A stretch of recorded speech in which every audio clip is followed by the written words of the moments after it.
Today's episode of Hidden Forces is made possible by listeners like you. For more information about this week's episode or for easy access to related programming, visit our website at hiddenforces.io and subscribe to our free email list. If you listen to the show on your Apple Podcast app, remember, you can give us a review. Each review helps more people find the show and join our amazing community. And with that, please enjoy this week's episode.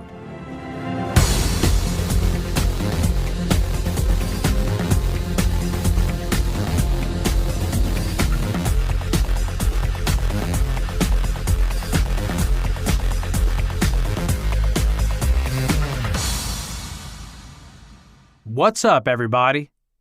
My guest on this episode of Hidden Forces is Margaret Heffernan, former media CEO, award-winning journalist, BBC documentary filmmaker, and best-selling author, whose book, Willful Blindness, was named one of the most important business books of the decade by the Financial Times, and whose latest book, Uncharted, addresses many of the core themes and subjects that have captivated my attention on this podcast for years. In today's conversation, Margaret and I explore many of the various phenomena that arise from our unhealthy relationship with the future by tackling some of the misconceptions we hold about predictability and the dangers associated with trying to extrapolate from the past an unknowable future. History, after all, is an incomplete data set. We know this because the future is full of things that have never been here before. New technologies, new drugs, new genes, new people, and new horizons previously unimagined. It's why we rely on analogies to describe the unprecedented. It's because we don't have words for it. They haven't been invented yet. If we want to successfully confront the unknown challenges to come in this century, we need to begin by acknowledging that we cannot plan for them. The best we can hope to do is prepare. And fortunately for us, Margaret Heffernan is just the person to help us do it. For anyone who is new to the program, Hidden Forces is listener-supported. We don't accept advertisers or commercial sponsors. The entire show is funded from top to bottom by listeners like you. If you want to learn more about how you can support the program and gain access to our premium content, which includes an overtime feed full of exclusive conversations with guests, transcripts to every episode, and show rundowns, which are beautifully annotated and illustrated documents that I put together ahead of each episode as guides to the material we cover every week, head over to patreon.com/Hidden Forces to learn all about it. And with that, please enjoy this week's episode with my guest, Margaret Heffernan. Margaret Heffernan, welcome to Hidden Forces. Hi, it's really nice to be talking to you. No, I'm actually very excited to have you on. Your latest book was actually the first book of yours that I've read. And I'm surprised because your thinking is so much in line with many of the things that I ingest, the kind of writing and subjects that I'm interested in. And in many ways, you cover so many of the themes that we've talked about on this show. I can't even name them all off the top of my head, but I wrote them down in different places in the rundown when I was preparing. Maybe for our listeners who aren't familiar with you or your work, can you give us a sense of kind of your career development? It's also quite interesting. I mean, I've had people on the show who sort of move from industry to industry. In your case, it seems like you spent most of your life and career in media, but in all the different places of it as a writer, director, producer. You've done consulting or campaign management in news and music and entertainment. So I'm really fascinated to know how you got here. Well, it is, as they say, a long and winding road, right? I mean, I started my career after I left university. I started working at the BBC, and I worked in radio and then television for 13 years. So I started off in radio news, then I worked in radio drama, then I worked in radio documentaries, then I moved to television, factual programs and documentaries, and then I ended up producing and executive producing drama and documentaries. And then I thought, Well, I'm quite young. And if I stay, I'm going to be doing the same thing for, golly, decades. How old were you at the time? At the time, I was 32, I think. And I thought, I sort of feel I could probably do other things. And so I persuaded the BBC to send me on a 1-month residential business course at the London Business School, because I wanted to see how I measured up against people who I thought I was doing real work, because I didn't think of my work as real work because it was so much fun. And so you had the sense in your mind that work was supposed to be inherently unfun? Well, I just thought, people who work in kind of industry, as they call it here in the UK, that must be much harder. And I just didn't know, was I smart enough for that? So I went off to London Business School for 4 weeks, and I thought, wow, the stuff I do is much harder than the stuff these people do. This is kind of weird and not at all what I expected. Because, one of the things that's really interesting about media is that the product cycle is often quite long. And it was much longer then, but still it's quite long, which is you start working on a series or a TV show, 2 or 3 years before it's going to air. So your sense of the zeitgeist has to be really quite well tuned, because you're making something that you have to feel confident will not just be relevant, but somehow on the money 2 or 3 years hence. And there are people who are absolutely brilliant like this. Mark Shivers, who produced the original House of Cards, was a classic case in point. That show went out the week that the Conservative Party started taking down Margaret Thatcher. I mean, it was spectacular. So anyway, I looked at all these business people and thought, well, sheesh, I could do this. So I left the BBC and I ran a trade association for film and television producers, which was, offering independents a lot of resources and negotiating clout collectively that they couldn't possibly have had on their own. And then my husband, who's a scientist, got a position at Harvard. And I was quite keen by then to go back to the States, because I felt that the recession in the UK had gone on for so long and was so deep, I couldn't imagine the UK actually recovering. And I thought, I'm too young to die. Let's get out of here. So we fetched up in Boston. I thought the media market there was super slow and boring. Although I did do a project with the Car Talk guys, which was really fun, but got nowhere. But I thought the tech market was really interesting. And it was in the brief summer of interactive CD-ROMs. And everybody knew they had to have audio and video, but they didn't really know why or what to do with it or how to make it interesting. So that's how I got into tech. And then I just discovered, I really love these people. I loved working in a space where, as we used to say, there were no footsteps in the sand. And I was lucky enough to work with some super, super brilliant creative engineers and software architects. And so I did that until 2002. And then I thought, well, right, that's enough of that. The tech bust happened. I was pretty burned out. And I thought, I do quite want my kids to grow up as Europeans. So we moved back to the UK. I thought, I want a business now with no employees, because I'd hired and fired so many people. And a friend of mine who's a literary agent suggested that I start writing. So here I am. When did you write your first book? So I wrote my first book. It came out in 2004.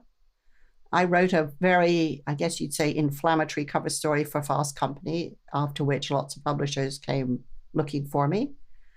So my first book was about women in the workplace, which previously, publishers had said to me, there's nothing to write about. There are no issues at all. It's over. And this is not the first time I've been kind of ahead of the pack. Anyway, then I wrote a book about the rise of female entrepreneurship, because in the course of writing the first book, I discovered that about 48% of businesses in the US are owned by women, and that this cohort of approximately 10 million businesses was much more successful than businesses on average. And I thought, why did I not know this when I was a female CEO in tech? And when I talk to women business leaders, do they not know this? And why, when I do tell them what I'm working on, they say, where are you going to find these companies? Well, with 10 million of them, it wasn't really very difficult. So I thought this was a big story. So I wrote that book. And then I found that all anybody wanted to talk to me about was diversity campaigns for women at work, and not the kind of deeper issues of what the lack of diversity costs. And so I thought, oh, yikes, I've written myself into a ghetto, which is just deeply, deeply marginalized. Everything in terms of talking about women at work is a marginal subject, generally owned by people with very little power and very little influence. And so then I wrote 2 plays for the BBC about Enron, because I think I was the only playwright they knew who could also read a balance sheet. When did you what's going on here?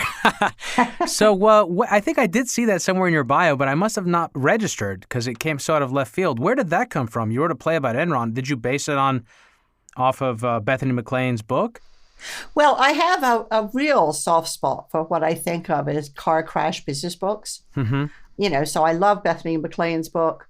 I love The Smartest Guys in the Room in the same way that, more recently I loved Theranos.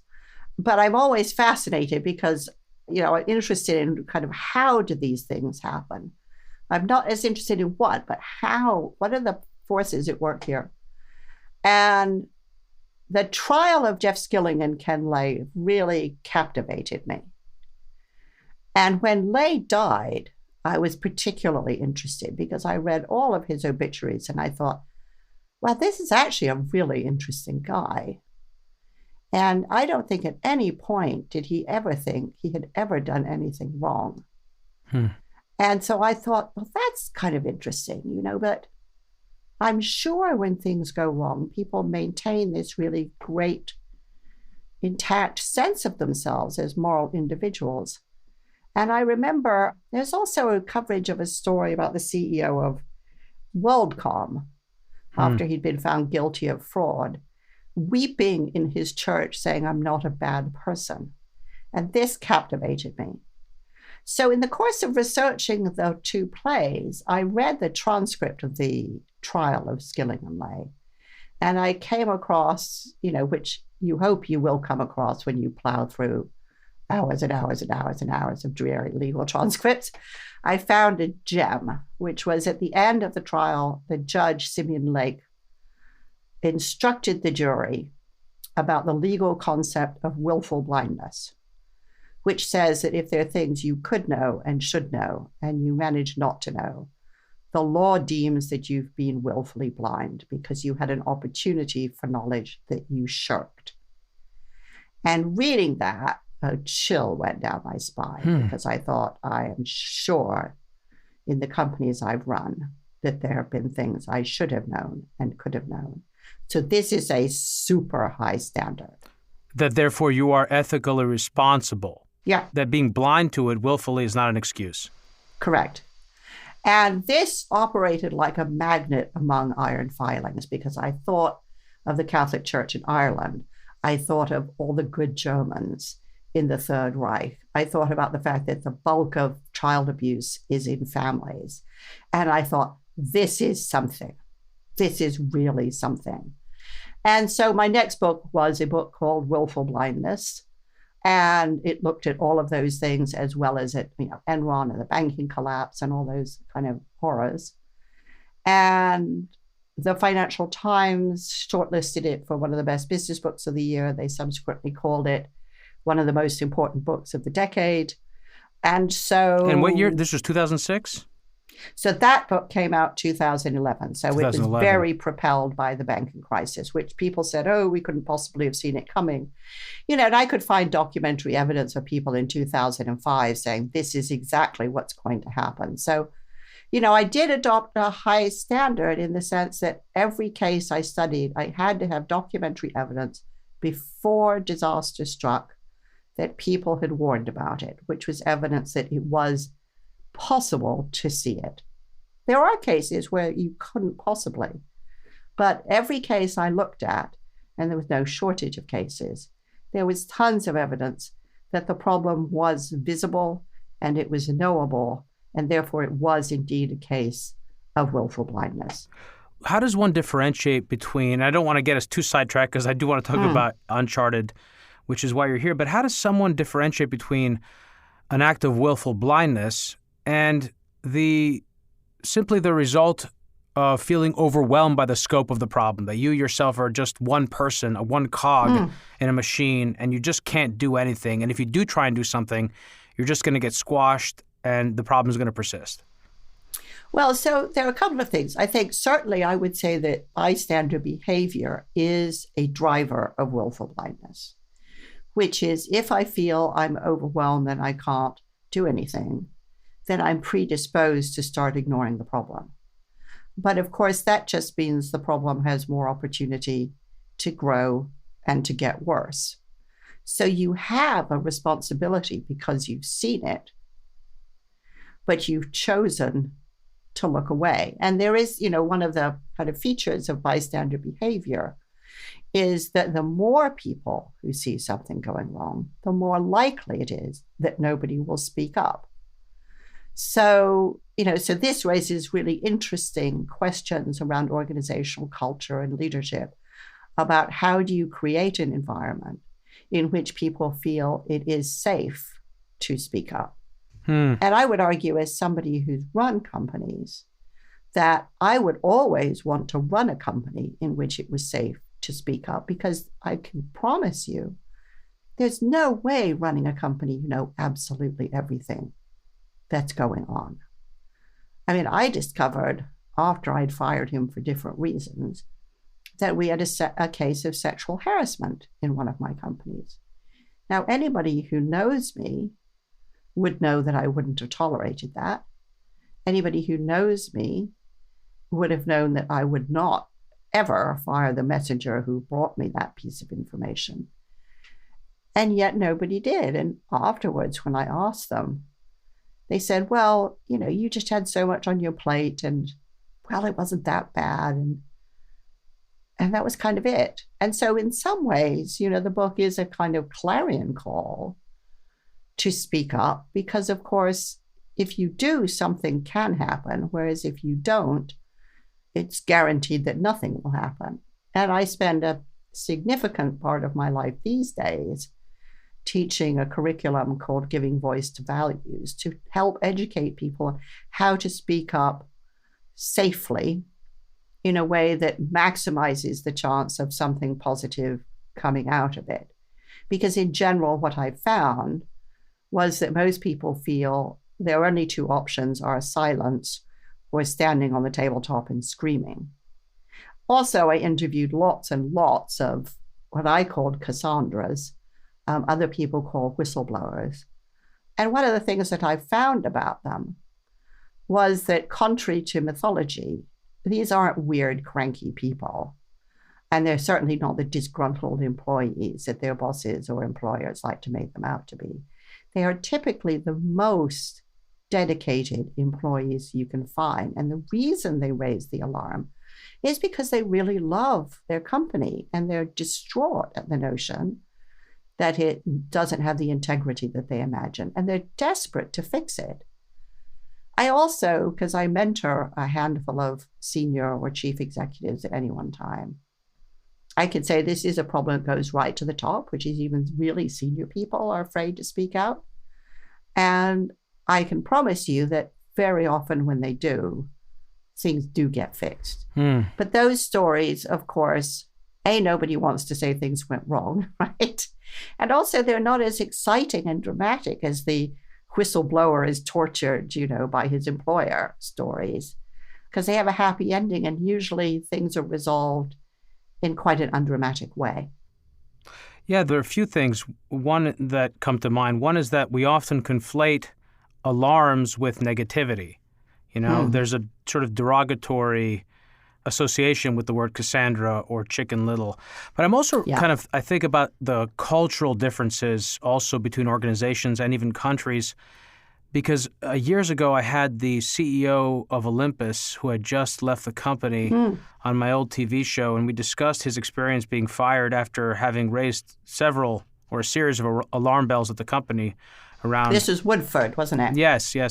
And he talked about how he was treated. Eventually, he got basically booted out. He got the silent treatment. There was this whole story he gave about an ornate layout of sushi in the conference room that he was invited to for a company-wide meeting, and then they had a tuna sandwich for him at the other end of the table.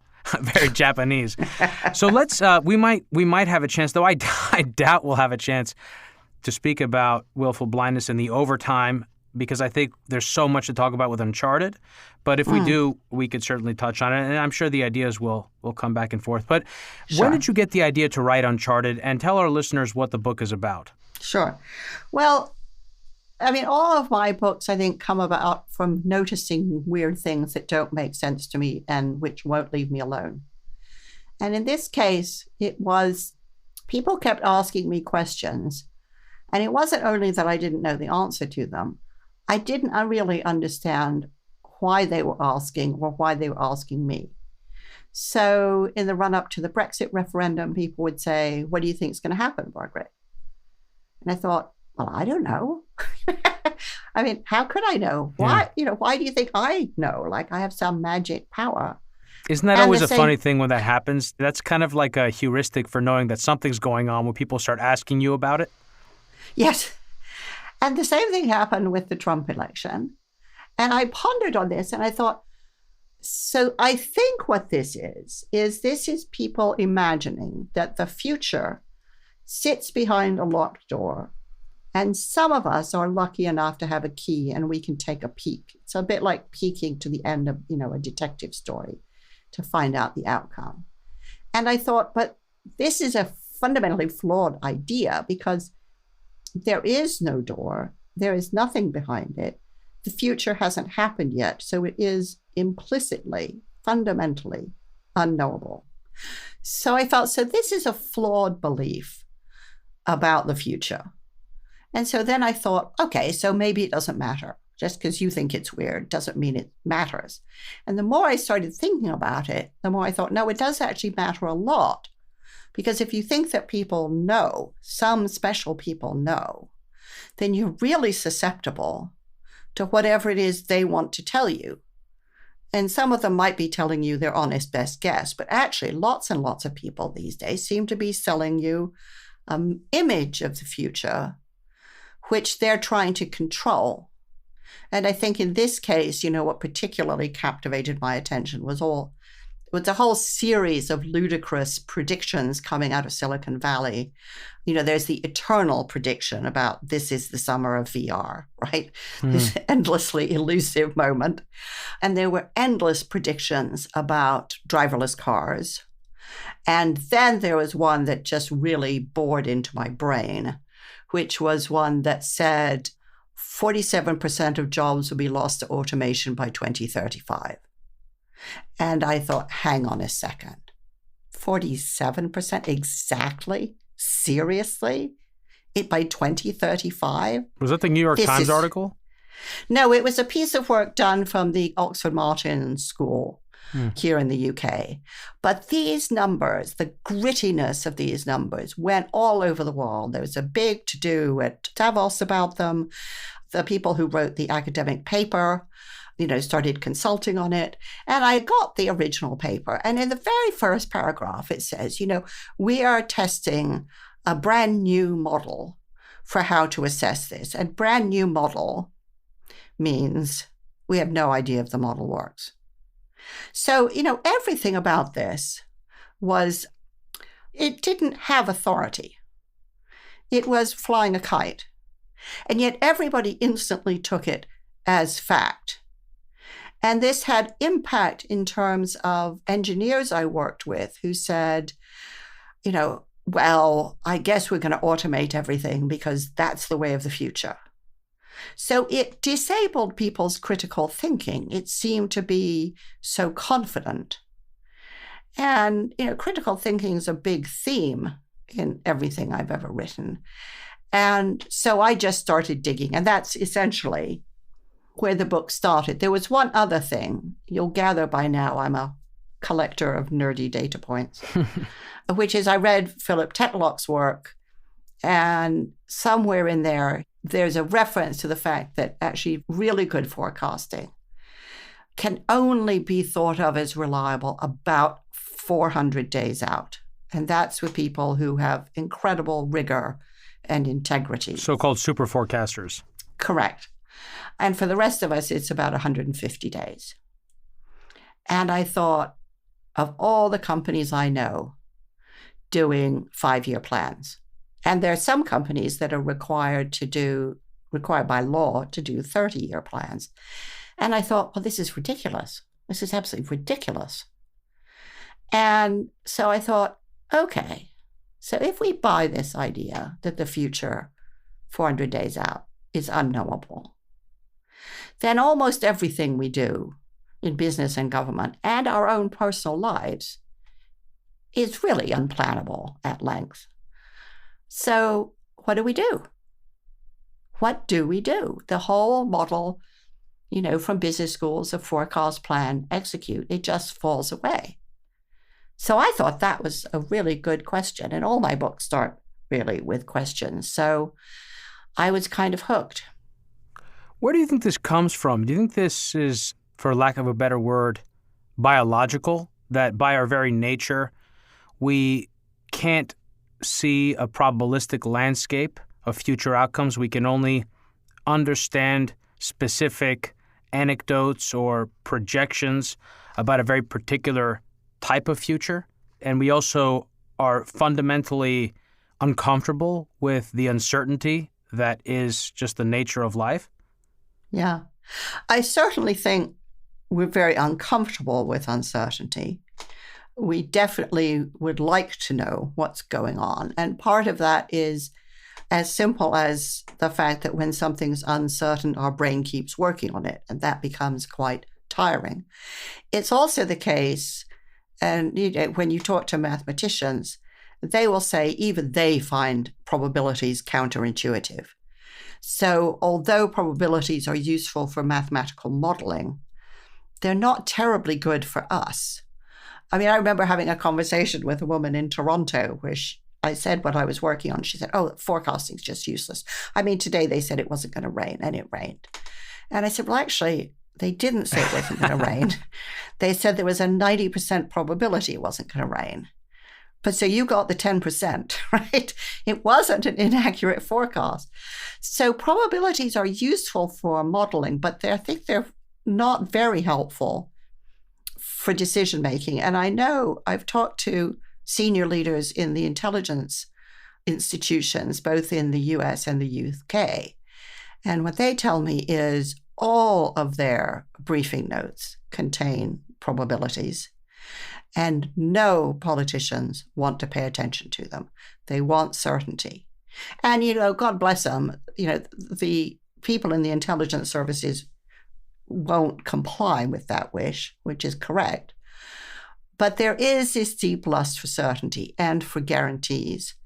And I think it's tough to adjust to the notion that we don't know. But I also think that knowing that we don't know gives us huge scope for exploration and invention if we have the kind of energy and imagination to take the opportunity. Well, first of all, I want to make an observation. I'm just curious if you agree with it. It seems to me that more and more people are starting to think in the way that you are. I've seen an uptick of interest in the years since I started the show, but even before that, I think really after the financial crisis, I think oftentimes severe crises that test or reveal the fallibility of our models create opportunities to rethink those models or look at the world anew. And I think that with the financial crisis came a lot of interest in complexity science, in certain inductive paths of reasoning about the world and things like this. I wonder to what extent you've seen this. And my next question was really going to be about one of my favorite chapters in the book, which was actually your very first chapter, False Prophets. Because this is something, by virtue of the work I'm in, I often interact with either people like this directly, or I certainly follow them and follow their work. And I have, over the years, as I've become more mature and gained more experience and learned more, I've really been able to differentiate between such individuals and people who are much more credible. And one of the biggest tells, one of the biggest red flags is if someone speaks in certainties versus if someone is humble and speaks in terms of probabilities, possible outcomes, and always sort of makes a point to emphasize that. The fact that ultimately, I don't know, we don't know.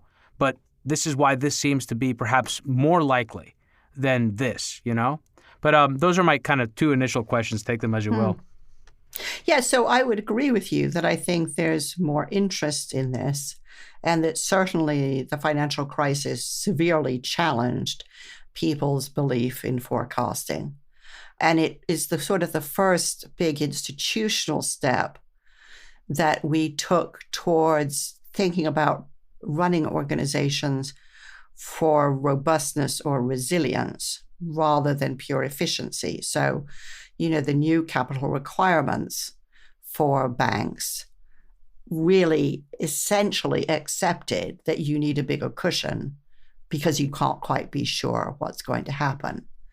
So I would think that, you know, the interest in complexity in itself has been around for quite some time, really, I guess, since the 60s.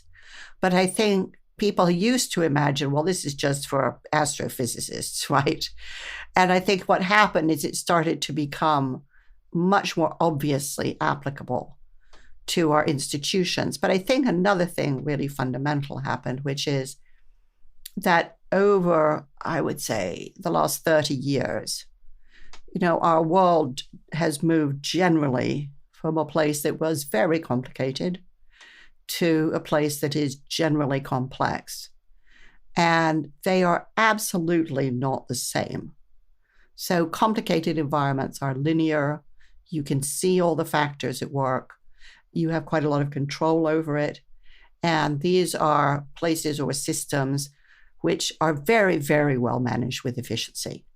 And that, I think, has been the overall mindset applied to business and to institutional management and leadership of all kinds. Complexity, though, is a really different ballgame, because now you can't see all the factors at work. And while there are patterns, they won't necessarily repeat themselves routinely, so they're inherently unpredictable. Expertise alone isn't going to give you certainty because the systems change too quickly and too often for you ever really to be on top of them. And so here, efficiency really won't be your friend. And of course, you know, the banks collapsed because they were managed with too much efficiency, right? There's too much efficiency applied to capital. So I think slowly but surely people have come to understand this distinction, though I'm still really struck by the fact that every time I explain it to an audience of business leaders, their eyes open wide and suddenly they understand things they didn't understand before. But I think we have moved into a place where complexity has simply become more and more and more relevant, and now we simply can't afford not to understand it. You know, that's so many great points. I want to really highlight something you said there about the banking system, because I think another way to think about that is to equate efficiency with risk.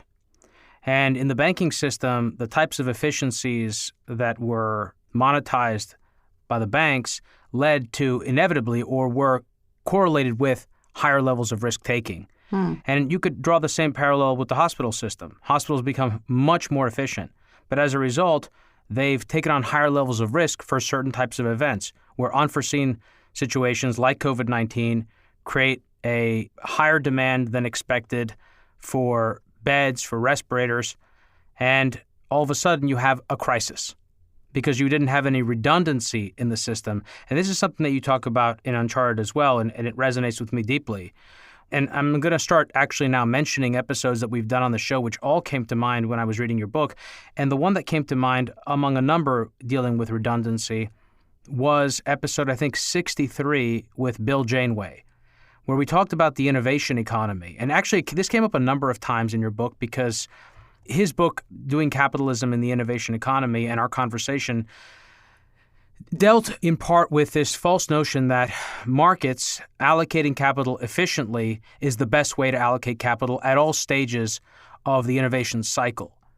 And yet there are times, and we know this just historically as a matter of historical fact, that the government is the best and in some cases only agent that can invest in certain types of situations, particularly seed stage technological innovation, the things that gave us the modern digital revolution, whether we're talking about silicon chips, whether we're talking about the internet protocols, where the level of investment is so enormous and the level of waste that must be tolerated is enormous, that no private sector actor would ever participate.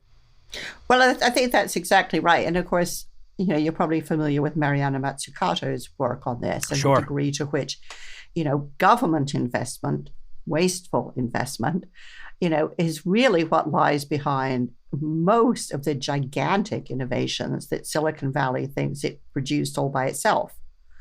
And, I wrote a book after Willful Blindness. I wrote a book called A Bigger Prize, which looks at how competition isn't actually as great as we think it is.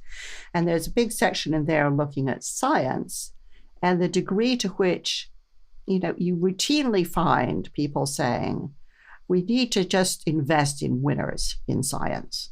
We need to make the ecosystem of science more efficient. And the truth of the matter is that you can't spot the winners. There is no profile of a successful scientist who makes breakthroughs. There's no specific age, there's no specific moment, there's no specific background. And to the degree that you try to make science and innovation efficient, it means you think you know the outcome you want. But the whole point of innovation is it's something you've never seen before. So how can you only invest in surefire winners if you're trying to invest in something that you've never seen before? And I think, what's quite interesting is that in quite a lot of places, and I would say the UK government is a classic example of this, the belief that you can be an efficient investor into something as complex as the ecosystem of scientific innovation just means you strangle a lot of talent at birth. And I'd also pick up your point about COVID-19, because, when we look at why Germans particularly did so well during the COVID-19 pandemic, for years now, they have been criticized for having an inefficient health system, which is they had quite a lot of empty critical care beds and quite a lot of extra beds. And everybody kept saying, this is a waste of money.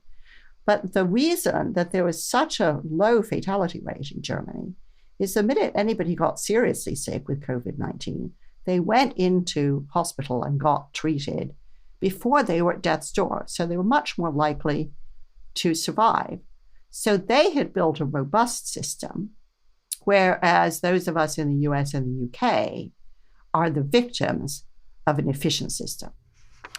Yes, I agree with that. And also, I think to properly decide whether to engage in an activity that is sort of, quote, wasteful, is really to answer two questions. One is, what are the costs in the event that something that you don't expect to occur or that you assign to it a low probability of occurrence occurs? And the second is the probability. What is the probability of that occurring? And no one knows the answer to those questions. And they're inherently bad political decisions because, for the most part, it doesn't make sense to be the politician who pushes for the allocation of billions of dollars or billions of pounds of funding for something that never actually happens or that has a low probability of happening. So this is also part of the problem that in some ways, perhaps democracy is not even ideally adjusted for that type of investment, Well, I think that's right. And I think that, as citizens, it's important for us to understand, the need in certain areas where there is high impact and high probability to invest ahead of a problem. I wrote in my book about the Coalition for Epidemic Preparedness, which started doing this in 2016. And one reason why the Wellcome Trust and the Gates Foundation created the coalition was because they were extremely alert to the problem that governments were not funding something which they saw as really critical and really dangerous. And one of the reasons why we have made, historic headway in terms of developing vaccines for COVID-19, even though the outcome of all of those remains uncertain, is because actually we did not start from scratch this year. Because actually, all the time we were not paying attention, right? Lots of people had identified this as a high probability, high impact problem, which we needed to get ahead of. And even doing that work, there are going to be lots of these vaccines that don't work. And people who don't understand the nature of innovation will call that waste. But it's an absolutely necessary part if we're going to find anything that works. This is also raises something else, which is the flip side of this is that people often ascribe the label black swan to events that are not black swans, that were actually very much within the realm of possibility, that had been thought out, that had not been inconceivable. When you mentioned a little earlier, I think you made mention of artists, and you certainly talked about strangling ideas in their crib.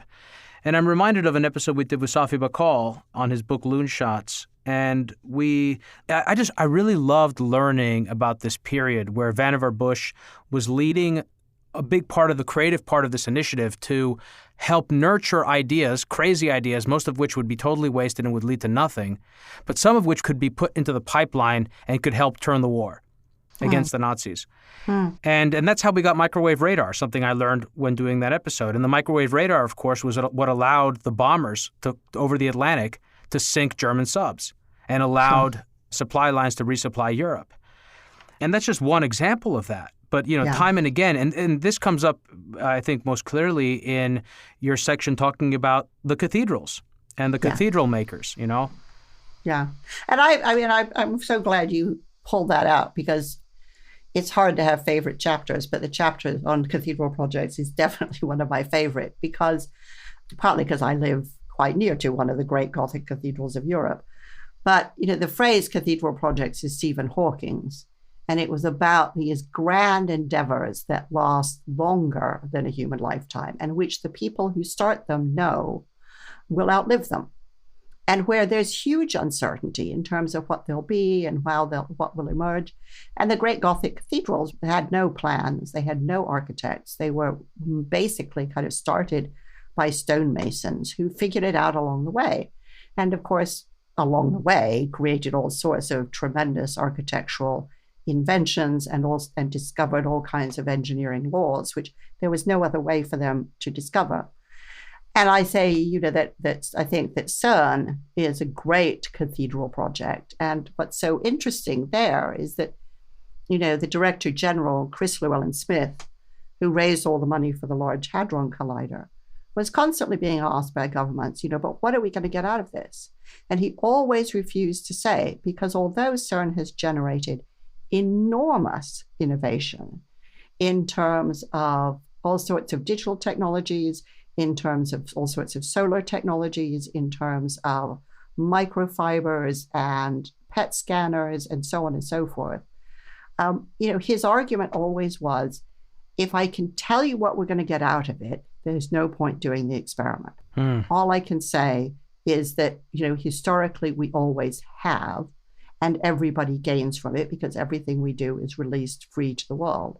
And of course, nobody could have said, well, actually, we think at some point we're going to need so many computers at CERN that we're going to need at some point an operating system that talks to all of them. So at some point, we're probably going to invent something which at some point might be called the World Wide Web, right? I mean, this is a project that took 28 man-years to produce. Not a single commercial company expressed any interest in it. But this is one of the byproducts of inefficient investment in innovation, an absolutely priceless invention. There's so many wonderful intersections. I pulled many quotes for subscribers to our rundowns. I have so many quotes from your book in here. One of my favorite ones was, you write, and while we can still be generally certain about many things, much remains specifically ambiguous. Now, you use this, you apply it elsewhere, but I actually want to apply it in the internal creative process. I think when you speak to artists, they will tell you they don't oftentimes know how they got to where they got, but they had faith that they would get there. In other words, they could be generally certain, and of course there's always doubt, especially in the creative process, that they'll be able to create something. When you sit down to write your book, you have faith. that you'll be able to create something and potentially something really wonderful, but you have no idea what it'll be or how it'll come about. And I think you also talk about this in the book, that there's something almost inherently contradictory about trying to create a culture of innovation or a culture of creativity, because if that is, you specifically want something to come out of it. Forcing something specific, and the greatest inventions that I've ever read about, or the greatest inventors, what they've created oftentimes just came out of tinkering. Claude Shannon wrote his paper on information theory in his spare time. He's just messing around. Yes. He's just messing around. Again, this reminds me of an episode with David Epstein. And also we did an episode on Claude Shannon with Jimmy Stoney. Claude Shannon spent a bunch of time. Vannevar Bush sent him to the Cold Spring Lab, Cold Spring Harbor, to learn about DNA. I mean, there was no... But these things all matter. These things all come together. And cathedrals are extraordinarily inefficient. Art is the ultimate inefficient invention.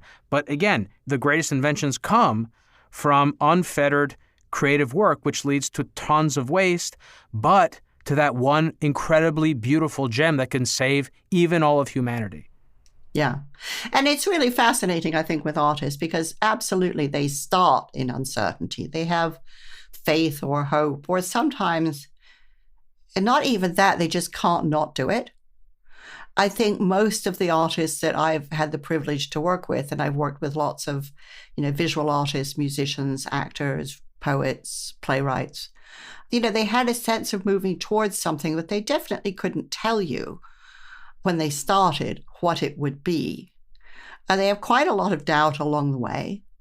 And even when they arrive, they're often not quite sure what they've made. I think, as a writer, one of the most gut-wrenching stories in the book was the one that Sebastian Barry told me when he was writing his book, Days Without End, which is he spent 9 months writing this long opening and then woke up one morning and threw out all but a few pages of it and started again, and had found in himself a whole new style of writing. And that book became an enormous success. Now, at no point did he see that that's what was going to happen. And I have to say to you, the prospect of throwing away 9 months' work is, absolutely heart-stopping. In addition, I'm very interested because I've read a couple of books recently for different reasons about creativity. And I'm really struck that all of them measure the success of creativity by sales. And I think, why are they doing that? Well, they're doing that because they're trying to look scientific and rigorous in an area which is wildly subjective. And I think that's probably a mistake. So, for example, if you were going to measure Shakespeare's plays in terms of what's the best play, if you'd measured that in the 19th century, King Lear would not have been on the list, because it was just never produced. It was just regarded as a nightmare. And it would probably still not make the top of the list. But I think anybody who says this is not one of Shakespeare's greatest plays is out of their mind, right? So we have become so obsessed with this notion that we can measure everything somehow, and the measurement will tell us the truth. And I don't think the number of performances of King Lear through, from the day it was written to now, tells you any kind of truth about King Lear. Now, when you just going back to your point about the culture of innovation, I work with lots of companies that ask me, Margaret, what can we do to make our culture more innovative? And typically I ask them what they are doing. And quite often the answer is, well, I think, first of all, what you have to do is just stop doing all of that. Stop the measurement. Stop the contests. Stop the deadlines. Just take all this structure out and stop, making it something that only special people get to do, innovation. And give people a bit of time and breathing space and see what happens. But if you don't have some faith in the inefficiency of the project, I don't think you're necessarily going to get very much, or you're going to get stuff people do on the side in their own time, as Dorsey and co. did while they were working at Google. And when they've invented it, they're going to take it somewhere else. Hmm. There's so many things come up. I'm thinking again now of a conversation that I had with Jerry Colonna on this show. And and we talked about, we share a common love, though of course this is, part of his career and he spends his time on this. But as an amateur, I've read the works of Joseph Campbell, Carl Jung, and of course so much Greek mythology and many of the plays of Aeschylus and others who sort of, worked with myth. And we talked about that, and we talked about this in the context of myth and things like this. But one of the things that he wrote in the book, and we talked about it on the episode, was that we know the road is windy, i.e., we know the future is uncertain, and yet we still want to know which way leads to bliss. We want to know how the story ends.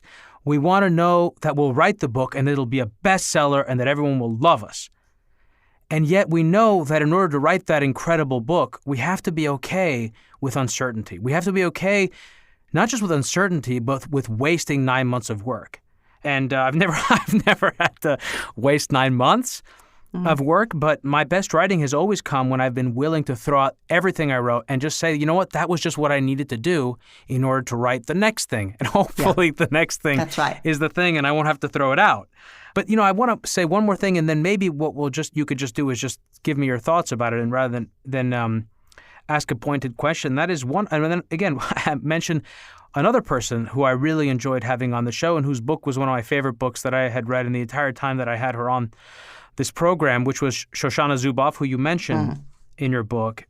And her work in particular illuminated the problem of surveillance capitalism in a way that I had not up until that point been able to articulate, neither to the audience, to others, or to myself. And it had to do with this regimented need for certainty, to the point where we've moved past the state of predicting people's behavior to the place where we are actually guiding them to outcomes that ensure our own financial accumulation, success. And so I think there is this tension in the world we live in today. Again, to your point, these people writing books about creativity with kind of trying to measure it in some way or another. I think we're attracted to models and to science, just like in the first chapter of your book, where these three economists were applying methods to markets that are simply incompatible with a complex, dynamic, nonlinear system. And so we want to have certainty. We want to be able to measure, and yet those things are inherently incompatible with what makes us human beings and with what makes life worth living. And ultimately, I think, you'd probably agree, what can allow us to live the longest life as a species, because we need to have that convexity in outcomes that comes with serendipity. Yeah, I completely agree. And this is partly also what drove me to write the book, because I remember one day I was standing in a train station waiting for a train to come. And it was one of those things where, maybe there was 2 or 3 minutes before the train was due to arrive. And I thought, so I'm certain the train will arrive. I have every reason to be certain. And as a consequence, the 2 to 3 minutes is meaningless. I'm simply waiting. And I thought, so if I knew everything that was going to happen in my life, if I could be absolutely certain every day, everything that would happen, would that make me feel good? And I thought, no, it would be like spending your whole life on the train station, simply waiting for the next thing to come. What an interesting analogy. And the next thing to come, and the next thing to come. And now life is nothing more than a prescribed to-do list. And the big reward is when you get to the end of it, you're dead. And so uncertainty is actually our visceral experience of life. It's our sense that I could do this or that. I could go here or there. I could eat this or that. I have choices. That it's actually in uncertainty that we discover free will. Now, I think as Shoshana Zuboff writes so eloquently, that is exactly what the titans of Silicon Valley wish to take away from us. They wish to make us predictable. And while I would say in the first generation of the internet, there was a sense that if we knew enough about people, we could predict what they wanted and serve it to them. I think actually, what Silicon Valley has discovered is actually it doesn't work. People are so much more than their data. And even if you put monitors all over the place, which obviously is the business model, you actually can't predict what they're going to do because people do have free will and they use it. And therefore, Internet 2.0 or 4.0, depending on how you're counting these things, is about forcing people to behave according to models that are known to be profitable. And I think in that insight, she's absolutely brilliant. I mean, it's a brilliant culmination of a brilliant life's work. And this is, I feel so strongly that this is what we have to resist, because I don't want to be essentially the automaton delivering my life in the form of money to Silicon Valley. I can't think of a more profound, pernicious destroyer of human value. And so our lust for certainty really undermines our freedom, because it means that we're highly tempted to hand our free will over to those whose interests are seriously not our own. And it's why it's so important for us to understand that actually uncertainty doesn't leave us helpless. It doesn't leave us passive. It doesn't mean we can't do anything. It means we have to take more agency in our lives and seize it by the scruff of the neck and make the future what we want and need it to be, and not let somebody else co-opt it. As you write in your book, absolute certainty about all aspects of life would be tyranny. And this is Shoshana's instrumentarianism. It's the modern analog of, to use a dangerous analogy, of totalitarianism. And, to a further point, something you mentioned, I think you mentioned Brownian motion in the book, but we know that even at an atomic level, human beings are fundamentally unpredictable. And so ultimately, at the limit, if we want to create a society that we can predict perfectly, we have to control it. That's the only way to do it. Well, if we want a society where everything is predictable, then we have to hand over all of our freedom. And we have to decide that actually the autonomous vehicle is us, right? That we're being guided by GPS, that we're having everything in our lives decided for us. And while clearly this is staggeringly profitable for the titans of Silicon Valley, it is a gross abuse of what it means to be human. And, and I'm just endlessly perplexed by the creative kind of dearth of imagination, which that so-called vision implies. I mean, all of this technology, all of this brain power to deliver on a vision that's meager and miserable. And I think, what it shows is that, the capitalism that is driving Silicon Valley is kind of fundamentally dreary. It's just about, wow, the stock price goes up, as if that is now gone. Wow. I mean, that is so true. That opens up a whole nother front. I mean, this is something that I was actually thinking of a lot yesterday, but I've been thinking about it for a while, which is our capital markets are totally broken. Our financial markets have truly become a casino in every sense of the word today. I don't know what's going on in the UK, but here in the US, and people are using their stimulus checks to go onto Robinhood and buy bankrupt stocks and bid them up. They're buying all sorts of cryptocurrencies. I had a call with the founder of a cryptocurrency yesterday, and this thing has been, just booming in price. It's been just going through the rankings. And I talked to him for 90 minutes, and there's nothing there. It doesn't work as advertised, and the entire premise of this thing is false. And yet people are buying it. They're buying it. And the thing that struck me was, even if I sat down and wrote an article for CoinDesk and explained exactly why this thing, who these major investors are invested in, is total garbage, and it's either a fraud or the people that started just don't know what they're doing, it wouldn't matter.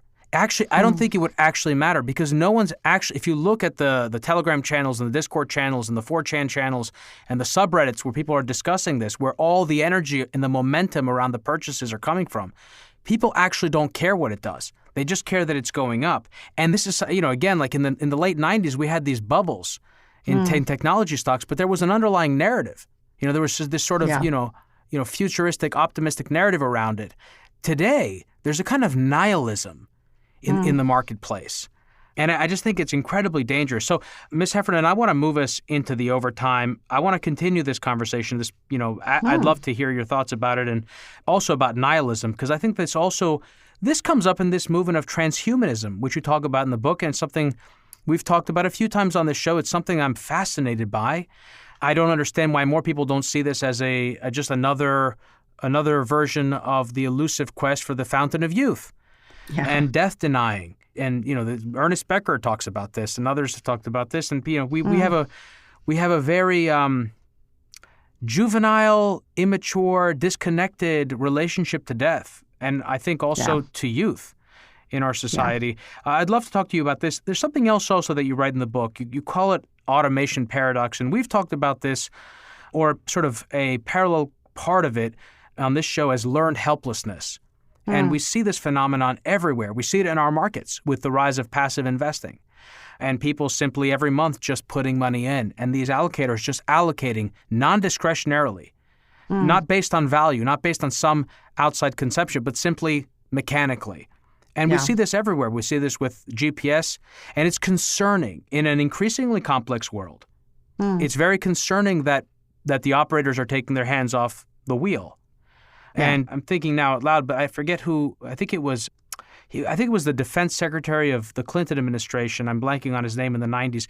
He was recently speaking about this, and he's made this point that he thinks, and others have as well, that we're at greater risk of nuclear war today than we ever were. And that our systems are engineered for a world of mutually assured destruction. And that the greatest threat of nuclear war is an adversary. But in fact, the greatest threat of nuclear war, according to him and others, is actually a mistake. A mistake.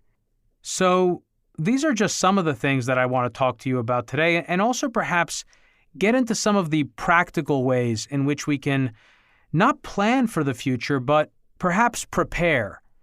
And scenario planning is just one of those things. You also talk about experimentation and also cultivating our imagination, our capacity or room for imagination. For regular listeners, you know the drill. If you're new to the program, Hidden Forces is listener supported. We don't accept advertisers or commercial sponsors. The entire show is funded from top to bottom by listeners like you. If you want access to our premium content, which includes transcripts to every conversation we've ever had on the program, copies of my rundowns, which are elaborate show documents created by me ahead of every episode, or if you just can't get enough of the podcast and you want to hear more from my guests, head over to patreon.com/Hidden Forces and subscribe. Not only is the content worth it, but it's a great way to show your support for the show and the work we do. Margaret, stick around. We're going to move the second part of our conversation into the overtime. Great. Today's episode of Hidden Forces was recorded in New York City. For more information about this week's episode, or if you want easy access to related programming, visit our website at hiddenforces.io and subscribe to our free email list. If you want access to overtime segments, episode transcripts, and show rundowns full of links and detailed information related to each and every episode, check out our premium subscription, available through the Hidden Forces website or through our Patreon page at patreon.com/Hidden Forces. Today's episode was produced by me and edited by Stylianos Nicolaou. For more episodes, you can check out our website at hiddenforces.io. Join the conversation at Facebook, Twitter, and Instagram at Hidden Forces Pod, or send me an email at dk@hiddenforces.io. As always, thanks for listening. We'll see you next week.